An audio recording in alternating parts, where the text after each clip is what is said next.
Protest Ustani narode održan je drugi dan za redom ispred Narodne skupštine. Okupljenima su se obratili intelektualci, sveštenici, sportisti, ali i obični građani koji su mogli da za govornicom iznesu svoje viđenje društva u kojem živimo i problema sa kojima se suočavaju. Protest je organizovan putem aplikacije Kripto država Srbija, a nosioci su udruženja građana, među kojima su i pokreti Svetlo. Sistem mora da se menja, stav je građana okupljenih ispred Narodne skupštine koji već 2 dana protestuju. Jedva čekam da stresem od poslednjih 30 godina s leđa. Došao sam da podržim priču, mislim da je priča originalna i da je neka koja daje neku nadu. Da bih možda osokolio ove druge ljude koji ne mislim da se plaše, već su malo više inertni, da dođu, čisto da pokušamo sa nekom novom idejom. Ucenjeni su poslom, ne smeju da se pojave ovde da ne bi ostali bez leba, jer je sistem napravljen da ljudi moraju da se drže onoga što im je rečeno da bi imali leba da jedu. Alternativa pobedi je znači ili smrt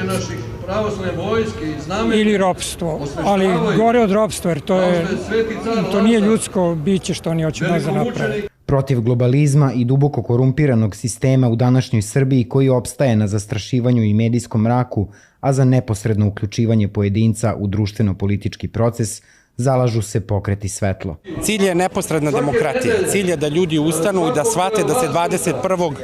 ne odlučuje ništa. Već je odlučeno ko će koliko glasova da dobije, kolika će biti izlaznost, ko će da uđe u parlament. Mi ne smemo opet da podlegnemo prevarama. I ono što je bitno, svi su pravili neke proteste ranije godine i radnih decenija nakon izbora, a tad je kasno. Vreme je da podignemo narod pre izbora i da ne dozvolimo, da ne damo još 4 godine nekim lopovima, prevarantima i hoštaplerima da vladaju ovim narodom. Protesti su organizovani preko mobilne aplikacije Kripto država Srbija koja počiva na blockchain principu, a stvorili su je srpski IT stručnjaci u dijaspori. Ona omogućava korisnicima da u trenutku predlažu, raspravljaju i glasaju za odluke kolektiva. Na ovaj način je odabrana većina govornika koji su se obratili okupljenima, kojih je juče bilo skoro 1000. Cilj protesta je preslikati ovaj model na celo društvo i političke procese.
Prvi će vam se obratiti čovek koji je trn u oku kako ovoj, tako i svim bivšim vlastima. Čovek koji se bavi novinarstvom na onaj pravi način, koji se bori za slobodu. Neki kažu da je kontroverzan, ja kažem da je hrabar. Gospodin Milovan Brkić.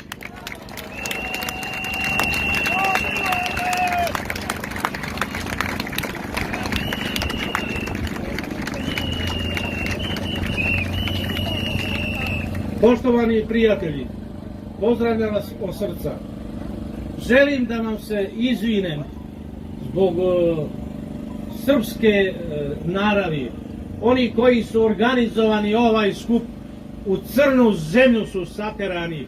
Svi junaci nikom ponikoše i u crnu zemlju poledaše. Od sada ću i ja voditi skupove protesta u Beogradu. Pozvao sam sve ljude kojima sam pomogao, a ima i na desetine hiljada. Ovih dana moji prijatelji zovu te ljude i kažu: Milovan Brkić vas zove i traži da mu vratite uslugu. Izađite, savladajte strah. Nemojte da budete provokatori, da organizujete skupove na kojima ni puškom ne mogu da vas nateraju da kažete da ste organizator. Evo, ja sam organizator ovog skupa. Kad sam krenuo danas na ovaj skup, prijatelj iz Kanade mi je poslao poruku koja glasi: nemoj da sviraš kurcu, Srbi su plašljiv narod, pozovi ih na otpor, na pobunu, razumećete. Nemoj da one koji imaju pare da oni organizuju bilo šta. Mi smo došli ovde kao slobodni ljudi, želimo slobodu više od vazduha, više od života. I ja kad sam gledao, kad su Rumuni obarali Nikolaja Čaušeskova, reporter je pitao grupu mladih ljudi, nenaoružanih, kaže: na vas se puca, kako mislite da oborite režim Čaušeskog? Kaže: došli smo, oborit ćemo im našim dušama, daćemo svoje živote da bismo pokazali da Rumunija i Rumuni žele slobodu. Sloboda se mora osvajati, ja stalno ponavljam. Nemojmo se plašiti da li ćemo dobiti batine. Ceo svet je u pobuni. U Nemačkoj milion ljudi protestuje protiv zločinca koji se zove Angela Merkel. U Americi ljudi protestuju protiv aktuelne vlasti, protestuju kroz celu istoriju. Ljudi žele da ostvare svoja prava, da zaštite svoje slobode. U Francuskoj žuti prsluci imaju svake subote gubitke u ljudstvu. Jedne subote je 300 učenika osnovnih škola uhapšeno od strane francuske policije i po naredbi predsjednika Francuske, koji je sličan našem diktatoru Aleksandru Vučiću, Macronu. Ja ga zovem Macron. Znači, boj ne bije svjetlo oružje, već boj bije srce u junaku. Ispričat ću vam jednu anegdotu. 87. godine ja sam objavio jedan tekst u mariborskom listu Katedra. Zvao se "Igraju se delije nasred zemlje Srbije". A tekst sam zaključio pitanjem: kuda će nas odvesti politika Slobodana Miloševića, koja nema ni jednog saveznika, koja se time ponosi? Odgovorio sam: u pizdu materinu. Zbog te rečenice dobio sam 50 dana zatvora. U zatvoru me je posjetila majka koja je po nagovoru policije trebala da me odgovori da prestane da štrajkujem glađu. Ona je rekla: ja ne mogu da utičem na njega, on je punoletan i nisam ja zaslužna za njegov život, nisam mogla da ga pomognem. Mene su sutradan pustili, rekla je: nije ni čudo što je, kakav je ovaj, kad mu je i majka još gora od njega. Kad je došla kući, majka je rekla mom bratu: sine Radovane, meni se čini da su komunisti gotovi. Kaže: kako? Pa kad su se oni toliko uplašili mog hilavog Milovana, šta će biti ako se 10 ljudi udruži? A ja poznajem hiljade ljudi me susreće na ulici i kaže: mobilištite nam, kad ćemo da dođemo? Ja kažem: evo, pripremamo se, bit će taj dan. Ovo je više neizdrživo. Bolje biti mrtav nego trpeti torturu. Zločinačka vlast Aleksandra Vučića, nažalost, bit će srušena od samu sebe. Ova vlast je pojela samu sebe. Ovi bolesnik i šizofrenik Aleksandar Vučić, čiju je dijagnozu objavljen 3 godine, njegove pljačke 8 godina. Kad sam opisivao da je teško bolestan, ljudi su rekli: malo preteruješ, evo vidio samo da ne poleti.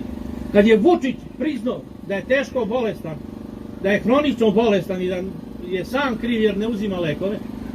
Ljudi su me susretali i kaže, pa ti si stvarno govorio istinu? Kažem, ne znam. Kažem, odakle ti? Kažem, on nije priznao. Pa da li on treba da nam prizna da je pokrao milijard da bi mi rekli, pa jeste, svaka mu da. Nemojmo da klonemo duhom. Ovaj miting je samo znak da želimo obračun sa režimom, zločinačkim režimom Aleksandra Vučića. Mi se ne plašimo ni njegovih batinaša, ni njegove policije, ni njegove vojske, koji su takođe životno ugroženi kao svi mi. Svi oni imaju porodice, male plate i jedva preživljavaju. Dakle, ja vam obećavam da ću sve buduće mitinge ja voditi i moji prijatelji. Mi smo spremni da poginemo i nećemo se plašiti. Nadamo se da ćemo kao mrtvi ostati u vašim srcima. Jedan revolucionar je rekao, ne plašim se smrti kad znam da ću poginuti, kad znam da će pušku koja ostane iza mene uzeti drugi. Mi ne možemo mirnim rečima, ja Aco molim te nemoj da nas pljačkaš, nemoj da nas dovodiš migrante, nemoj da nas otimaš budžet, javna preduzeća. Ovakvi kakvi smo, mi bismo postali jedna potpuno amorfna masa. Ali ove pobune će doprineti da diktator shvati da mu je kraj. Mi ćemo pomoći onima koji su odlučili da ga odvedu, da vide da Srbija nije zaslužila takvog diktatora. Mi moramo stvarati institucije koje neće omogućiti više pojavu ni jednog diktatora. Tako je. Koje će stvoriti, ako Milovan Brkić nešto pogreši, reći, gospodine Brkiću, svaka čast, zasluga je zasluga, to hvala. Nemoj da si uzeo si 1000 dinara, to ne sme da se dogodi.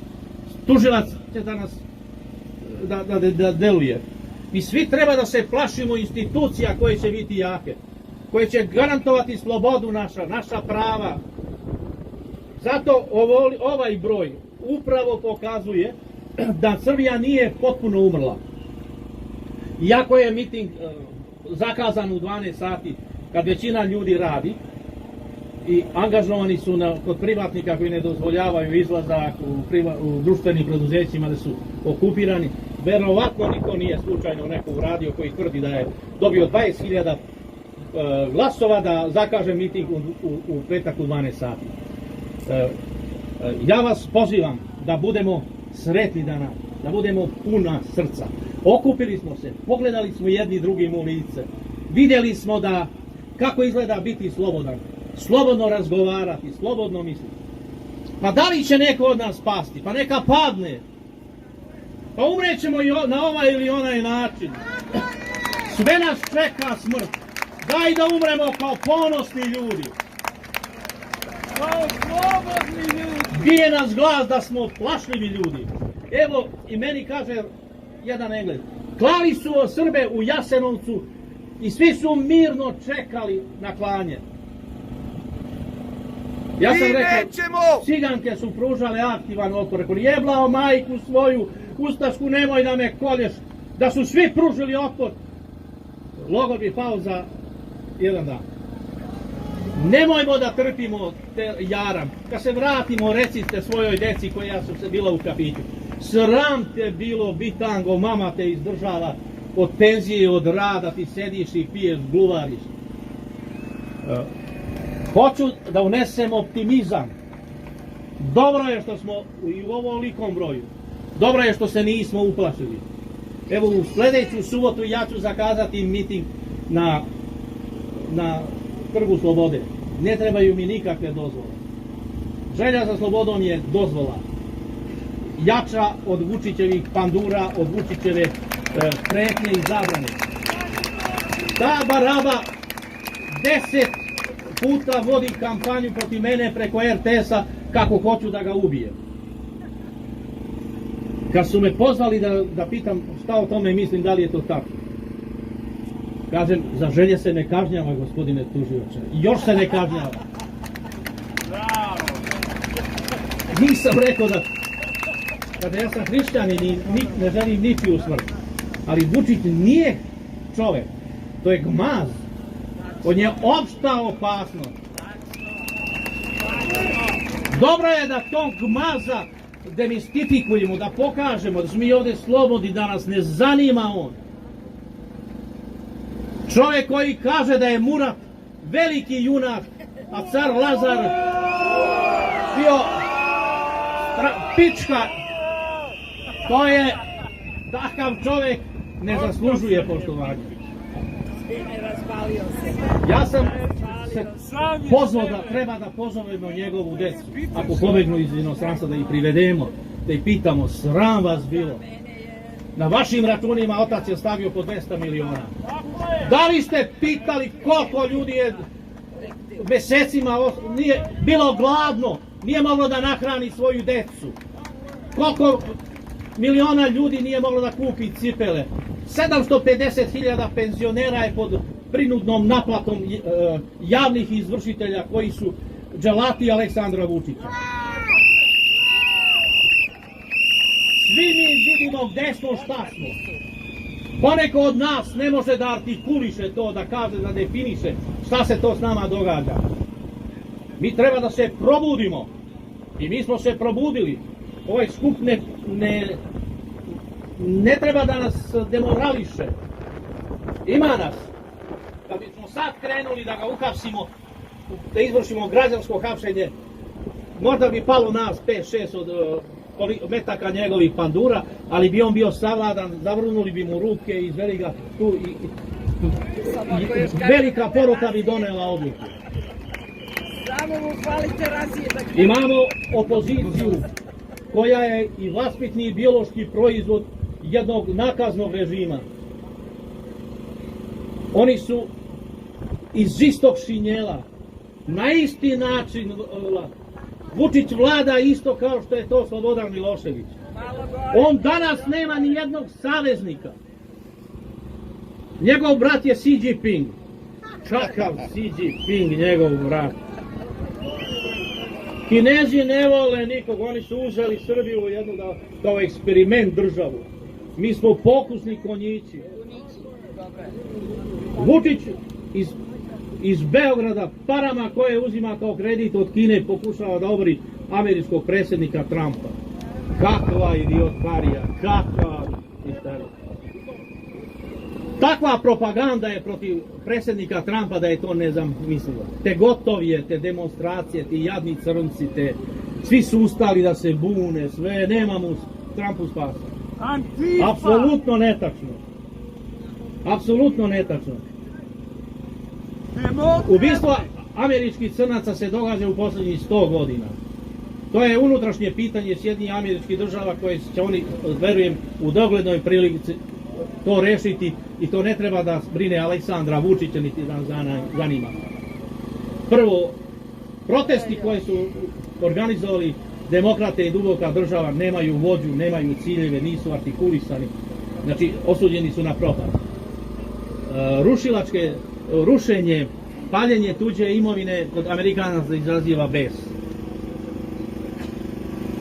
Kad se ovo završi za 4-5 dana, počeće velika privođenja pravdi, oni koji su krivi za stanje. To je spas čovečanstva.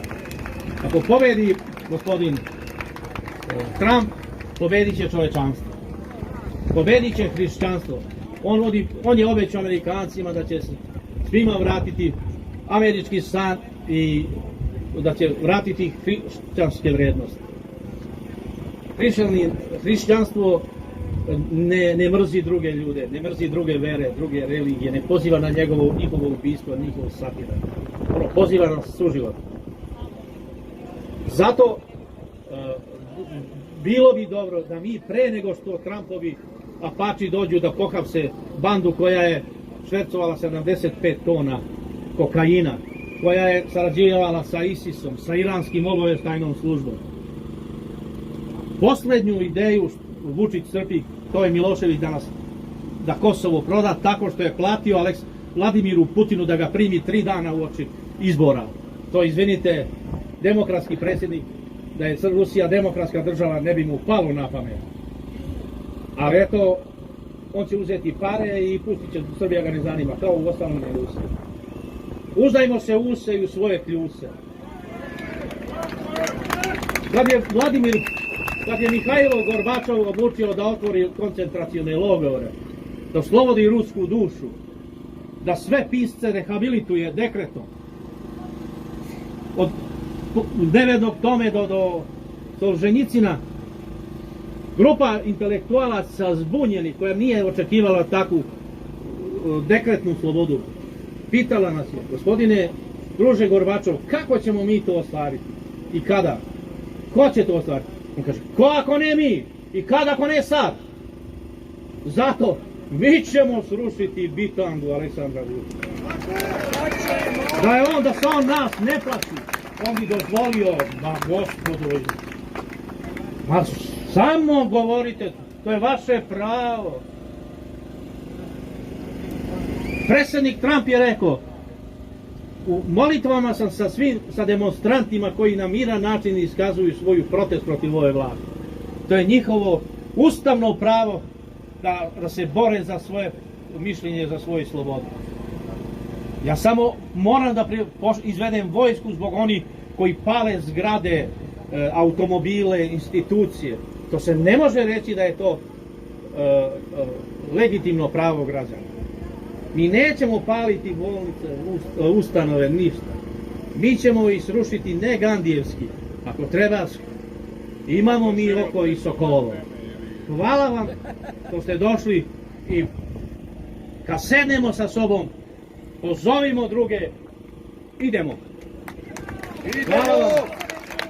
Izvinite na tešku reći. Kažem da sam nakon mog jučerašnjeg nastupa ovde dobio na stotine poruka podrške iz Srbije i sveta, iz dijaspore. Pozdravlja vas i Milivoj Đukanović iz Njujorka i mnogi drugi iz Sibira se javljaju i da vam kažem da se spremaju kolone koje će doći ovde. Niste sami i Treći srpski ustanak će da uspe. Sad ću vam pročitati zakletvu. Kasnije ćemo je moći ponoviti. Zaklinjem se slavnim precima i majkom Srbijom da ću dana 13. juna u subotu doći ovde u 12 časova da izaberemo novu narodnu vlast i da time smenimo izdajnički režim. Idemo na konkretno. Nema lale mile. Molim vas, ponovite za mnom. Zaklinjem se slavnim precima. Zaklinjem se slavnim precima. I majkom Srbijom. I majkom Srbijom.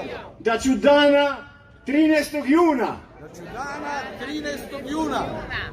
U subotu doći ovde. U subotu doći ovde. U 12 časova. 12 časova. Da izaberemo novu narodnu vlast. Da izaberemo novu narodnu vlast. I da time smenimo izdajnički režim. Time smenimo izdajnički. Tako nam Bog pomogao. Tako nam Bog pomogao. Taj izdajnički režim nam je postavio neprijatelj sa ciljem da nas uništi kao narod i kao državu. Na taj način ćemo spasti našu decu od otimanja, od krađe, od migranata, od vakcinacije, od otrova u vazduhu, hrani i vodi, od 5G. Spašćemo se od onih koji su nam uništili ekonomiju, školstvo, zdravstvo, bezbednost, od onih koji tokove naših reka ubetoniravaju u cevi i od onih koji tvrde da je osiromašeni uranijum zdrav i da je dobro što su nas natovski zlikovci bombardovali.